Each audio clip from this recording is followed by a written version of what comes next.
Tears of Gaia by Redback Spino. Chapter 3 of Songs and Ambushes. The hiking had been long and successful for the ponies that day. Despite their leisurely pace, Twilight and her friends had walked far over the vast grassy plains, following what seemed to be an old dirt road that had become overgrown. It stretched along the banks of the river. They knew that from their map that the river flowed from the bottom of Niagara Falls, and they only had to follow it to reach the falls by dusk. But, best of all, the day had been clear and sunny throughout.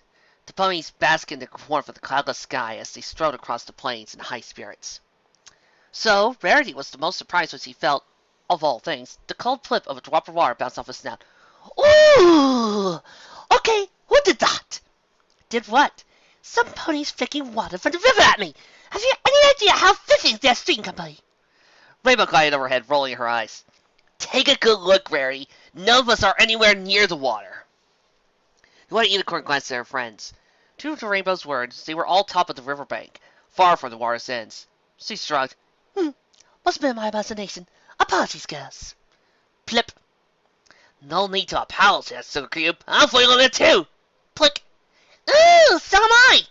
Look, girls, up ahead. Twilight came to a halt, pointing up the sky. Moving overhead, casting the plains in shadow, were great, gray, gargantuan storm clouds. The spattering of water from the sky became stronger as the gloomy rain cloud approached. Well, so much for good hiking weather, muttered Rainbow Dash as he fluttered to the ground and folded her wings. That must be the bi-monthly storm shipment. It gets shipped around Equestria, giving the whole country a good sprinkle. But it's always worse when it's fresh from out of Cloudsdale.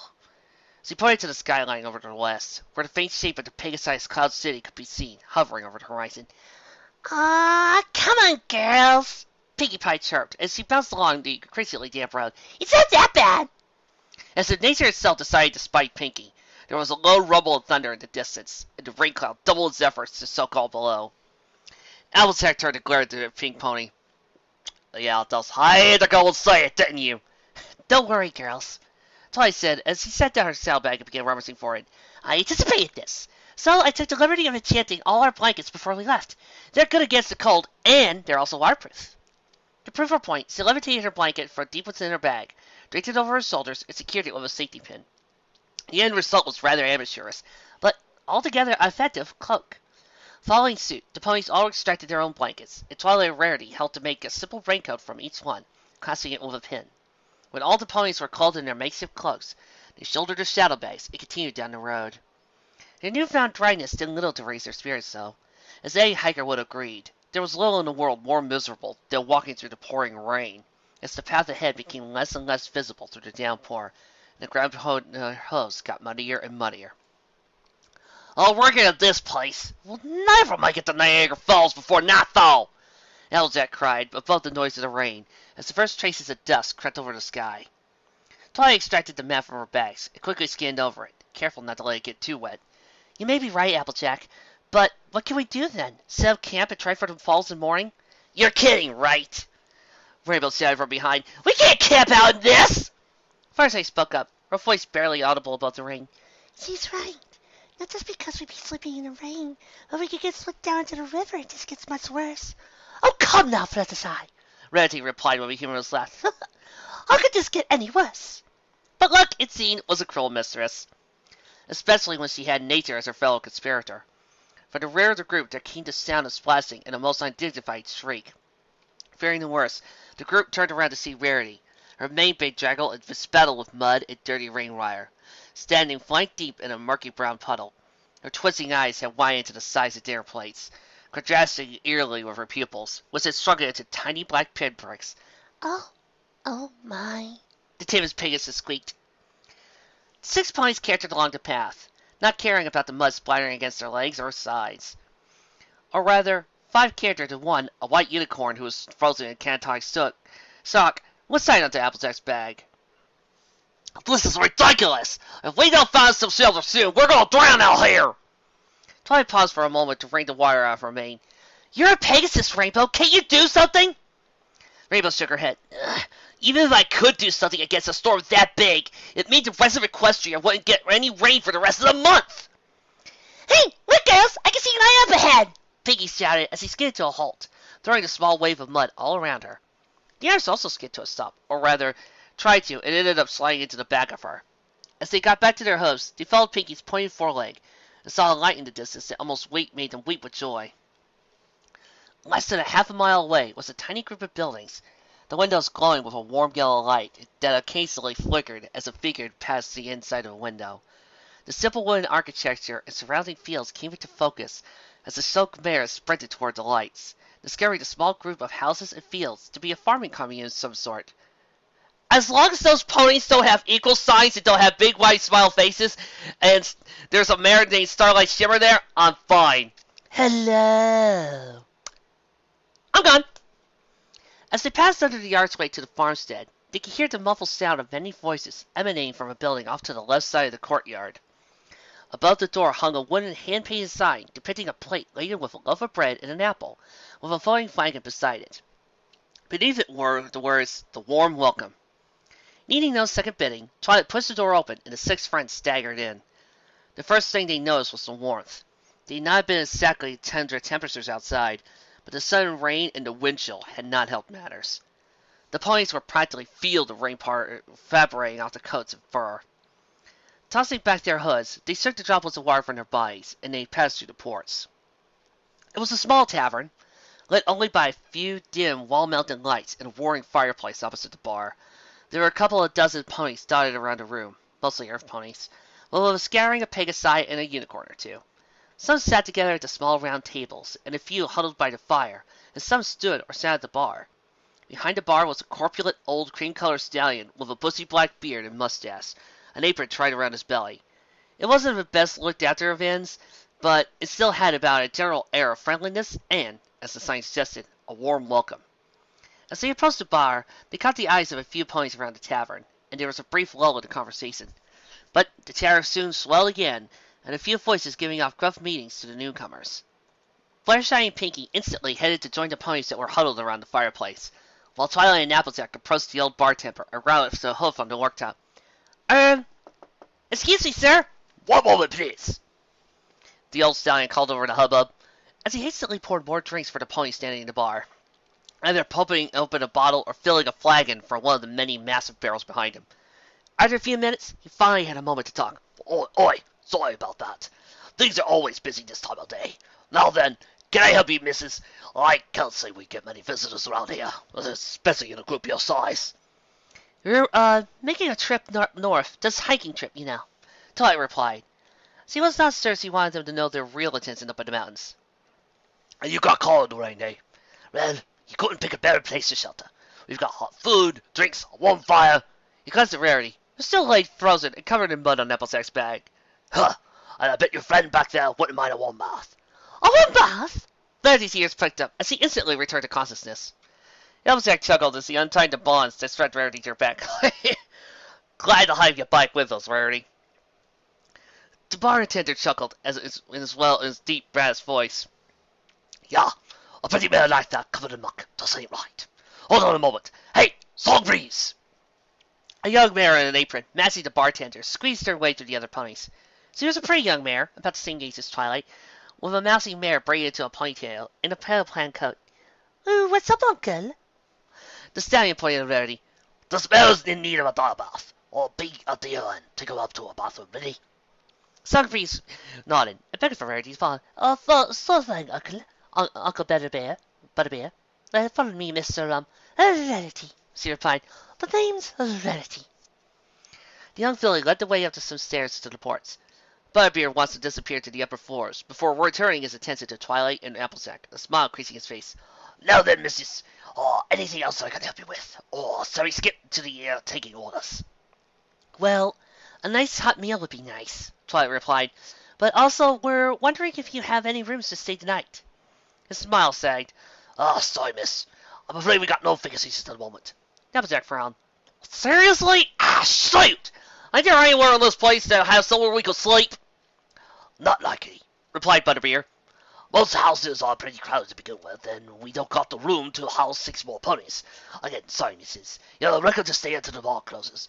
But after that, I'm afraid you're on your own. When Rarity finally returned from her bath, Twilight gathered her friends together to share the bad news. Once they were groaning and moaning with frustration, they decided the plan of staying until the bar closed at midnight, then continuing on their way. Rainbow and Twilight had headed outside again, and gazed the rain cloud may have let up by then. Until then, they could just stay at the tavern and enjoy a hot meal and a warm fire. It'll be a sleepless night all around, but we really don't have much of a choice, Twilight explained to the ponies assembled around one of the round tables. Rainbow nodded. Besides, it's just a couple of hours from here to Niagara Falls, and we can all chill like we did once we get there. Hey, excuse me, but do you know who you read that you're heading to Niagara Falls? Twilight turned around and saw a grizzled old stallion sitting at the adjacent table. That's right, sir. We're heading to the Crystal Mountains, and we're planning to stop at the falls on the way. The stallion took a swig from his flank before replying. Well, if you're looking for a place to stop and sleep, then the falls are a place to go. What do you mean? AJ asked, joining the conversation. Well, there's an old pony who lives up by the falls. A bit of an odd mare. She's welcoming to most ponies. If you go around a quick pace and just go straight north from here, you can reach the falls in an hour. She'll be perfectly willing to give you a place to sleep. At that moment, Sunbreeze came by. A platter pounced on her back with the 6 points of strings. Yeah, but you won't be careful around here at night, the mayor said, cutting into the conversation. There's talk of strange creatures abroad. At all this, the pony's ears perked up. Well, what kind of creatures? Betty asked as she sipped her cup of cider. Sunbreeze shrugged. No, I've about that myself, and most of the rumors just talk about ponies in funny outfits going about the place. Some say they ain't even ponies. Or something else that looks like kind of a pony, but not quite. Now, Song, let's not spook our visitors, Butterbeer said as he trotted to the tables. In fact, it's a bit gloomy in here all around, I think. Yeah, you're right, Uncle, Sunbreeze replied again. Turning to the ponies all seated around the tavern at the bar, she called out, How about you all that? Wait till you see me laughing things up a bit. Her suggestion was met with a hearty cheer. Huzzah! And without further ado, she ran right into the bouncy little ditty, which soon had the whole tavern singing along and thumping their flankers on tabletops. The 6 mares were rather caught off guard by Sunbreeze's singing voice, which truly lived up to her name, and was most unexpected from a barmaid. Oh, the weather's cold outside, but we're all snug in here, with you and me and good company, it's cider, food, and beer. Oh, the winds can blow outside and whistle, wail, and moan, but sit us by a roaring fire and you'll hear not a moan. Oh, the dark night is dark outside, but the dinner's good and hot. Good food, good friends, and happy hearts. I say we've got the lot. The tavern joined her enthusiastically shouting the long line, and ending in another hearty cheer and a round of applause for Sunbreeze. Even Rarity, who was not a pony given to enjoying the sort of songs sung in inns and taverns, had to admire the filly's lovely voice. As the night went on, the 6 friends were treated to more delicious drinks, though they stuck to the non-alcoholic stuff, as well as some quaint yet appetizing food. Soups, stews, pies, which really weren't more full of stew with lids made of pie crust, all were very heavy and much stodgier than Ponyville fare, but undeniably delicious. As yet another song, which Twilight was sure was one big euphemism for something incredibly dirty, due to a close with roar of laughter, they all found themselves called upon to provide a song of their own. Oh, come on, ladies, sounded Butterbeer. Surely you know some good songs. Yeah, well, let's hear something new. We get bored of our own music. Ooh, I have one! Pinkie Pie bounced up and down the spot, delighting to have a willing audience. The ponies cheered and fell quiet, waiting for her to begin. The pink pony took on a dramatic pose, one hoof to her chest, another extended before her, her face uncharacteristically solemn, played by some unseen musician. An accordion and a fiddle were heard, along with a steady drumbeat. Listen now, Pinkie spoke, to the tale of a pony in its endless quest for adventure and justice. This is the epic tale of the great knight, Shiny Shield. Applejack faced up. She heard this one before. Oh, good gravy, here we go! Oh, Shiny Shield was mighty brave, as I was told by my mother. Fair maidens by the bucket load, he saved one after another. Each morning he rode from his abode, riding the back of a giant toad, researching the dangerous forest roads, looking for those fair maidens. He spied a fat old pony there and stopped his hat quite proudly. The mare was straightening out her ribs and started to shriek so loudly. He shoved her front back on the top of his toad and started to ride off the road. The two fat ponies was one heavy load, and the toad was squashed by a beetle. Then out came a stout old coat who yelled, "Oh, woe was strife! My spy's a villain trying to steal my lovely fat old wife." So he took up a great and massive club and gave his poor shiny quite the job, and a mighty bruise were in the rub while his wife ate their supper. She had to pause to make song, for the assembled ponies were drowning out her singing with roars of hearty laughter. Even her friends, who had been living in fear that she would ever sing the song again, were giggling and guffawing. Only Applejack could control herself long enough to sound about the din. "Don't curse her, folks! This song goes on for 47 verses!" The singing and mirth went long into the night, until the midnight hour finally came, and Butterbeer and Songbreeze closed down their bar. The dozen or so ponies who were still drinking returned to their houses, still supporting their staggering, inebriated friends. "Hey, Mike, you okay to fly?" "I'm okay to fly. After all, what's the fun of flying if you ain't drunk? The fun part is looking up and seeing those feather wings and trying to figure out which two's the real one!" While many other ponies headed upstairs to their rooms at the inn. Soon, the only ponies left were Twilight and her friends, along with Sunbreeze and Butterbeer. "Once again, I'm very sorry we can't accompany you girls tonight, especially all the fun we had tonight. You all seems like such nice girls."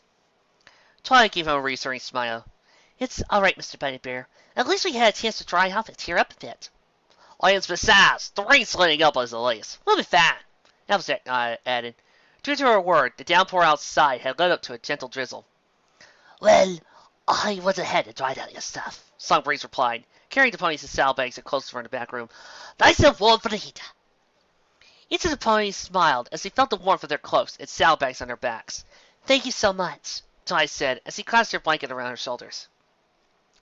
"So that stallion was saying that if we head straight north from here, we'll reach Niagara Falls in an hour." Butterbeer nodded. "Yep. Cut across the country and keep going north. Well, after a while, you'll see the place. As best as I know, the old mare keeps a light in the window for any traveler heading your way." "But who is this mare?" Fireside inquired. "She goes by the name of Roanoke. No pony really knows who she is or where she came from, but she lives up by those falls all alone," Sunbreeze replied. "But like Butterbeer said, she's usually welcoming to travelers." Applejack nodded as he led the way out of the courtyard. "Well, it's sure brilliant to laugh. Thank you kindly for your hospitality, but I reckon we better be going then." "Well, say sorry to the lot of ye." Butterbeer called from the doorway. "I remember what song said about strange folk abroad. Take care of yourselves." "We will," Beefy said when we met. "You do take care too. Who knows? Maybe we'll come back this way and I can finish signing Seal's story." "If that's the case, take all the time you need to come back," the bold bartender joked. With one final wave, the six friends donned their makeshift hoods and headed back out the gate and onto the road. As they trudged over the grasslands and moors that dominated the area, the novel reduction in rain did little to improve their moods. Every now and then a hoof would get caught in an especially deep puddle, or some pony would slip and narrowly avoid an unwanted mud bath.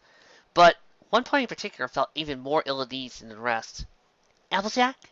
Twilight looked to see her Earth Pony friend standing stock still at the back of the group. She trudged over to join her. "What's up?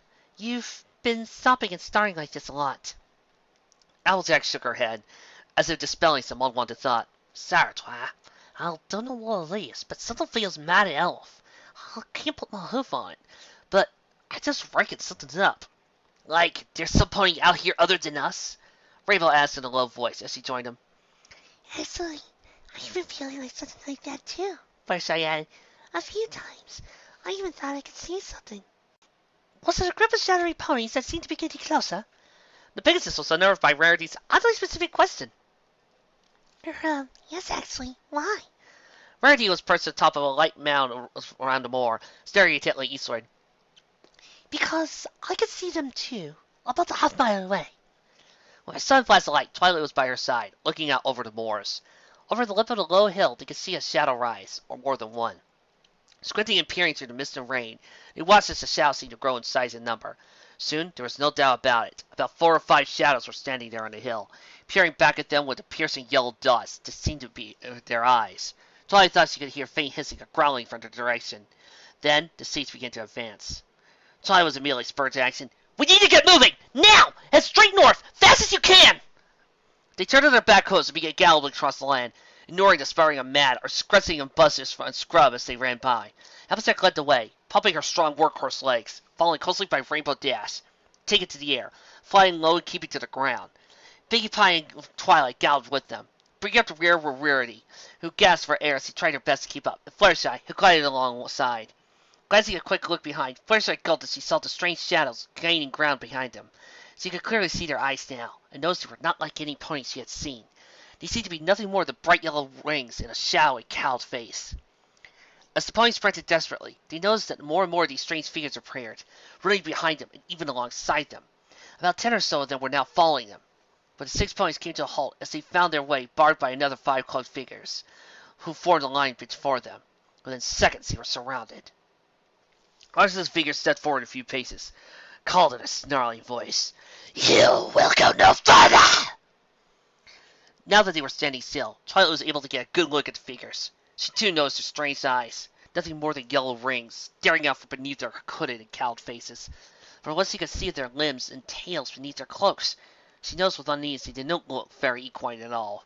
While she and her friend's breaths came out as puff of steam, there seemed to be a constant stream of black smog seeping from beneath the creatures' hoods.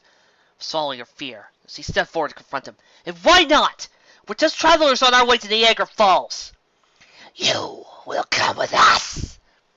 The cloaked figure shouted. And what if we don't? Dash shouted back defiantly, scuffing the ground with her hoof. Another cloaked figure on the edge of the larger one stepped forward and pointed a foreleg at the group of ponies before him. Twilight's fears were confirmed when she saw the armored foreleg ended in not in a hoof, but a clawed hand. Then a million things happened at once.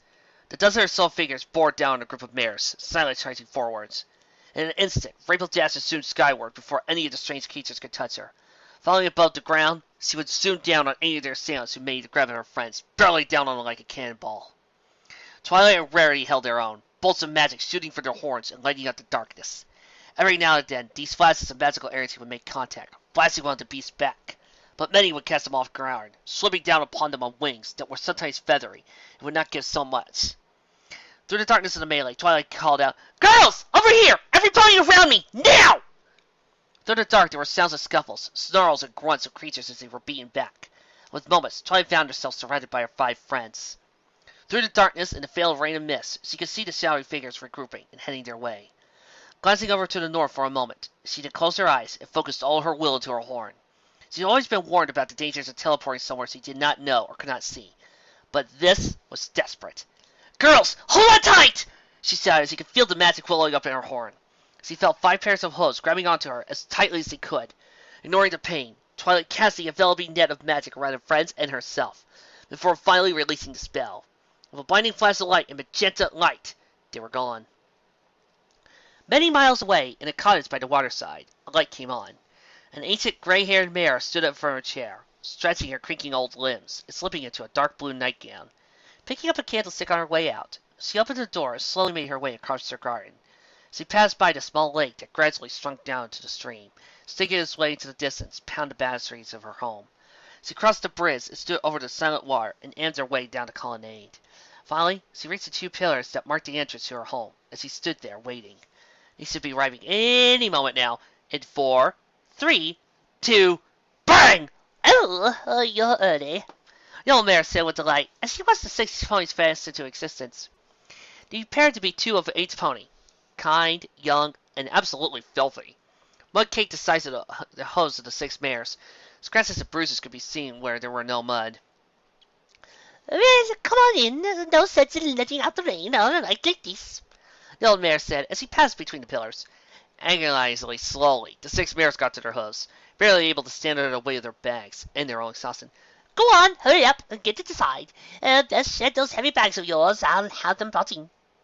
Twilight and her friends could only stare dumbly at the strange old mare, who did not seem to mind that the 6 very exhausted and very scared young mares had materialized on her doorstep. She just smiled back. "Come on, Scoot. Down the colonnade and over the bridge, so that right into the cottage. You don't need to fret. You're safe now." Nodding dumbly, Twilight motioned to her friends. They headed toward the bridge, but as they passed the pillars, the old mare spoke up again. "Right, young'un. You go between the pillars if you don't mind. The barrier won't look properly otherwise." Taken slightly aback, Rainbow Dash and Rarity, Copenhagen managing to pass the two pillars, backed up and headed through them. When he saw the yellow penny smile, the group managed to stagger back towards the colonnade. The old mare stayed behind, gathering her bags and carrying them between the pillars. Before setting them down on the ground and following her new guest. So funny. Only 5 bags for 6 ponies. I bet there's probably nothing to it. Now, let's get these girls to tea. You worthless vermin! How did this happen? The cold creatures groaned and growled as they sat in the grassy field and licked their wounds. They tried their best to ignore the berating words of their leader. He paced up back and forward. His tail whipped back and forth in frustration as he spoke in their tongue. Ponies! Nothing more than 6 ponies, and you let them get away! I ask you, am I the only competent one here? He received little more than grunts and hisses in reply, running down a hoof in his face. He growled, Ugh, never mind, don't answer that. FS, what's the damage? Bruises, scratches, nothing broken. These ones are good to go any time now, Morgoth, replied the thin cloak fellow with a reedy voice. Right, Morgoth replied, eager to be on the hunt again. I mean, may not have got us little meals, but there's bound to be more of them somewhere nearby. Let's go, be ready to go in 5 minutes! Before he could say any more, another one cloaked figures at his side, beckoning with a claw. What is it, Gallop? A little creature, Gaddup, beckoned for Morgoth to follow him, leading him to the spot where the 6 ponies had vanished. There, on the ground covered in muck and filth, was a set of white saddlebags, clasped shut with a magenta clip, shaped like a star burst. Morgoth picked up the bag and unclasped it, flimsing for anything of value. Anything good in there? Gaddup asked, eagerly peering over his master's shoulder. The cloak pony knocked him back and continued rifling through the bags. A few old books, some quills, ink pots, blank scrolls, maps, food, but nothing of serious interest. He pulled out a bunch of sheets of paper and skimmed read a few pages. Nothing of interest, just some old history notes. But then Morgoth saw on one page the words, "Source of near unlimited power." His attention instantly grabbed. As he read through the pages again, his mouth broke into a cruel smile. Flipping to the final page, he saw a map of Equestria, with an X scrawled on the mountainside. Then, right at the top of the page. Ooh, this is good, the putter muttered around. Yes, it's just what we need. Did you find something good? After that, joined Morgoth and Gaddup, peering into the map and the notes Morgoth was holding. Only the best possible. Let Naga over here. We need his magic. Gaddup nodded and scampered into the rest of the group. Morgoth tossed back his hooded cowl, facing the face of a young stallion. Perfectly normal, except for a few extra long teeth poking out from his top lip and unnatural eyes. They were devoid of whites, completely black save for irises, which were a bright, piercing yellow. He slipped his bag into his side and saw a table lying in the back. Both the common Earth Pony alphabet and the Runicorn pictogram scripts were the words, "If found, return to Twilight Sparkle, Golden Oaks Library, Ponyville." We just may be able to work this to our advantage.